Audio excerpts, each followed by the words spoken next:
Bienvenue sur la 4ème étape du Tour de Wallonie 2022.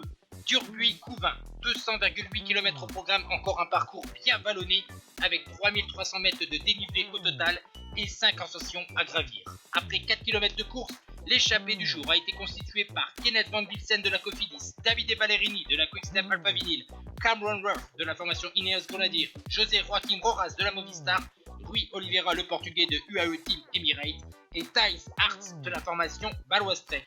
Et ils ont eu jusqu'à 7 minutes 15 d'avance sur un peloton emmené par la formation Alpecin du leader du classement général Robert Stannard. Et c'est finalement la formation Lotto Soudal qui va accélérer l'allure dans les 15 derniers kilomètres avec un gros travail du vainqueur de l'étape d'hier, Arnaud Delis. Puis c'est la formation Cofidis qui va accélérer dans la dernière difficulté du jour à 5 km de l'arrivée, l'ascension du barrage de Rie de Rome avec plusieurs attaques notamment de la part de Guillaume Martin, tandis que devant il y a encore Roras, Ballerini et Oliveira.